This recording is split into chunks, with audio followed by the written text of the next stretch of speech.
ఆ హెచ్సియు భూములపై డీటెయిల్స్ తెలుసుకోవడం కోసమే మేము సమావేశమయ్యామంటున్నారు రఘునందన్ రావు. దానికి సంబంధించిన బ్రేకింగ్ న్యూస్ ఇది.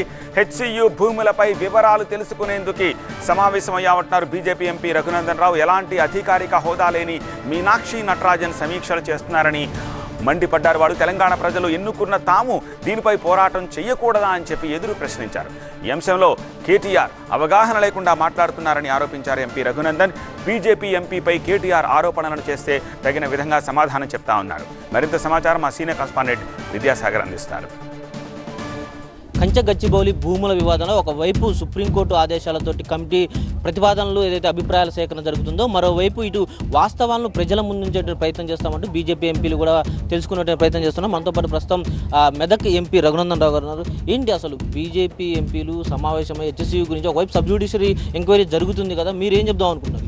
ఏం చెప్పాలనుకోలేదు, మేము తెలుసుకోవాలనుకున్నాం. అసలు భూమి అలొకేట్ అయింది ఎప్పుడు, ఉన్నది ఎంత, కబ్జా అయింది ఎంత, వేరే వాళ్ళకి అలాట్ అయింది ఎంత, సబ్జెక్ట్ మీద అవేర్నెస్ కోసం తెలుసుకుందాం అనుకున్నాం. మేమేం వాదన చేసేందుకు రాలేదు. క్వశ్చన్ ఈ స్ట్రైట్. ఈ రాష్ట్రంతో సంబంధం లేని, ఎలాంటి అధికారిక హోదాలో లేనటువంటి మీనాక్షి నటరాజన్ గారు వచ్చి సెక్రటరియట్లో కూర్చొని సర్వే చేసుకుంటుంది, సమీక్ష చేసుకుంటుంది, మంత్రుల పనితీరును సమీక్షిస్తుంది, హెచ్సియు పంచాయతీని సమీక్షిస్తుంది. తెలంగాణ సమాజం మమ్మల్ని ఎన్నుకున్నది, తెలంగాణ ప్రజల పక్షాన నిలబడాల్సిన సందర్భం వచ్చినప్పుడు మేము నిలబడదామని చెప్పి మేము అవగాహన కోసం, సబ్జెక్ట్ కోసం, అక్కడ జరుగుతున్నటువంటి వాస్తవ పరిస్థితులను తెలుసుకోవడం కోసం వారి పరిధిలో వస్తుంది కాబట్టి విశ్వేశ్వరరెడ్డి గారు పిలిస్తే వారింటికి వీసీ గారు వచ్చారు, మీరు రండి అంటే బీజేపీ ఎంపీలు సెంట్రల్ పరిధిలో సెంట్రల్ ఇన్స్టిట్యూట్ అయినటువంటి హెచ్సియు భూముల్ని రాష్ట్ర ప్రభుత్వం వేలం వేయాలని చూస్తుంటే అడ్డుపడలేదు, అడ్డుకోలేదంటూ కేటీఆర్ చిట్చాటుగా మాట్లాడారు అని చెప్తారు. సో కేటీఆర్ అనేటానికి పూర్తిగా అవగాహన లేకుండా పోవాలి. అధికారం కోల్పోయిన 15 నెలల బుర్రనన్న ఖరాబ్ అయి ఉండాలి.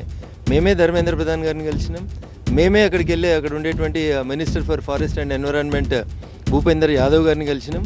ఢిల్లీలో మేమే లొల్లి స్టార్ట్ చేసినాం. మేము లొల్లి స్టార్ట్ చేసినాక తెల్లారోజు దరఖాస్తులు ఇచ్చి దండం పెట్టి వచ్చిండు. ఆయనది కత్తి కాదు, నెత్తి కాదు. ఎవరు కుంభకోణం చేసిరో చెప్పమని చెప్పి ఆ రోజు సమాధానం చెప్తామన్నా. భయపెట్టేది ఏముందన్న? 2 రోజులకి ఏమైనా వారిపోయేది ఉందా? ఎవరు వారిపోరు కదా. సెంట్రల్ యూనివర్సిటీకి ఇచ్చిన భూముల్ని కాపాడదాము అంటున్నా. నువ్వు తిన్నవా, నేను తిన్నాను అంటే నేను 100 ఎలిగేషన్ చేయగలుగుతా కేటీఆర్ గారి మీద, మీ 10 ఏళ్ల పాలన మీద. I don't want go there. But ఆయనకే ఎక్కువ ఉత్సాహం ఉంది బీజేపీని కూడా ఈ కుస్తీలకు లాగాలని. Definitely we will see him.